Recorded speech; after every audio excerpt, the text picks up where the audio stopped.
किरण की कहानी न माया मिली न राम, ऊपर से हो गए बदनाम का एक बहुत बड़ा उदाहरण है।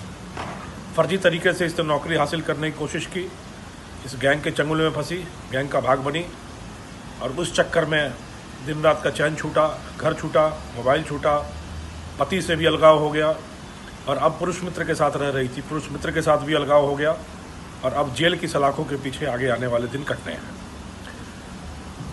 जिस तरीके से इस घोटाले में 3 साल पहले कोशिश हुई थी कि फर्जी कैंडिडेट डमी अभ्यर्थी बिठाकर और उसके माध्यम से परीक्षा को प्रभावित करके गलत लोगों को गलत तरीके से फ़ायदा देने का प्रयास हुआ था, उसी समय पुलिस ने इसको नेटवर्क को बस्ट कर दिया था। पर ये सब बड़े आरोपी जो हैं बहुत दिन से भाग रहे थे। 3 साल से किरण फरार थी।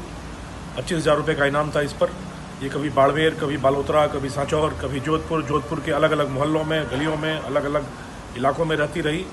और अभी जब साइक्लोनर टीम की दबिश बढ़ी थी तो ये भागकर सीकर पहुंच गई थी, फतेहपुर इलाके में, और वहां से फिर ये अपने पुरुष मित्र के ठिकाने पर खेड़ापा में छुपने की लिहाज से आई थी, जिस पर लगातार पीछा करते हुए साइक्लोनर टीम ने गिरफ्तार करने में सफलता अर्जित की है। इनके पास से जो गाड़ी मिली है, पुलिस को गच्चा देने के लिए, साइक्लोनर टीम को गच्चा देने के लिए इन्होंने राजस्थान नंबर की गाड़ी थी, उस पर दिल्ली का नंबर प्लेट लगा रखा था और जो फास्ट ट्रैग था वो गुजरात की गाड़ी का लगा रखा था। तो रीट परीक्षा घोटाले में शामिल आरोपियों के, वांछित आरोपियों की गिरफ्तारी के लिए जो साइक्लोनर टीम ने, जोधपुर रेंज की साइक्लोनर टीम ने ऑपरेशन बेंच वार्मर्स चला रखा है, उसके तहत आज एक और बड़ी सफलता हासिल हुई है।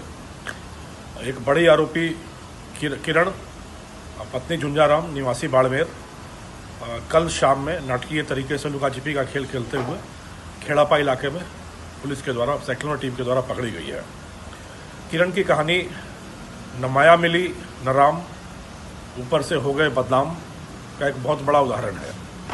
फर्जी तरीके से इसने नौकरी हासिल करने की कोशिश की, इस गैंग के चंगुल में फंसी, गैंग का भाग बनी और उस चक्कर में दिन रात का चैन छूटा, घर छूटा, मोबाइल छूटा, पति से भी अलगाव हो गया और अब पुरुष मित्र के साथ रह रही थी, पुरुष मित्र के साथ भी अलगाव हो गया और अब जेल की सलाखों के पीछे आगे आने वाले दिन कटने हैं। जिस तरीके से इस घोटाले में 3 साल पहले कोशिश हुई थी कि फर्जी कैंडिडेट डमी अभ्यर्थी बिठाकर और उसके माध्यम से परीक्षा को प्रभावित करके गलत लोगों को गलत तरीके से फ़ायदा देने का प्रयास हुआ था, उसी समय पुलिस ने इसको नेटवर्क को बस्ट कर दिया था। पर ये सब बड़े आरोपी जो हैं बहुत दिन से भाग रहे थे। 3 साल से किरण फरार थी। 25,000 रुपये का इनाम था इस पर। ये कभी बाड़मेर, कभी बालोतरा, कभी सांचौर, कभी जोधपुर के अलग अलग मोहल्लों में, गलियों में, अलग अलग इलाकों में रहती रही। और अभी जब साइक्लोनर टीम की दबिश बढ़ी थी तो ये भागकर सीकर पहुंच गई थी, फतेहपुर इलाके में, और वहां से फिर ये अपने पुरुष मित्र के ठिकाने पर खेड़ापा में छुपने की लिहाज से आई थी, जिस पर लगातार पीछा करते हुए साइक्लोनर टीम ने गिरफ्तार करने में सफलता अर्जित की है। इनके पास से जो गाड़ी मिली है, पुलिस को गच्चा देने के लिए, साइक्लोनर टीम को गच्चा देने के लिए इन्होंने राजस्थान नंबर की गाड़ी थी, उस पर दिल्ली का नंबर प्लेट लगा रखा था और जो फास्ट ट्रैग था वो गुजरात की गाड़ी का लगा रखा था। तो जब इनको गिरफ्तार किया गया तो इनके पास जो गाड़ी थी वो राजस्थान नंबर की थी, उस पर इन्होंने दिल्ली का नंबर प्लेट लगा रखा था और जो फास्ट टैग इस्तेमाल किया जा रहा था वो गुजरात के नंबर का था, ताकि पुलिस को गच्चा दिया जा सके। पर साइक्लोनर टीम ने अपने पेशेवर प्रतिबद्धता के आधार पर इन सारी कड़ी से कड़ी सुलझाई और इनको पकड़ा।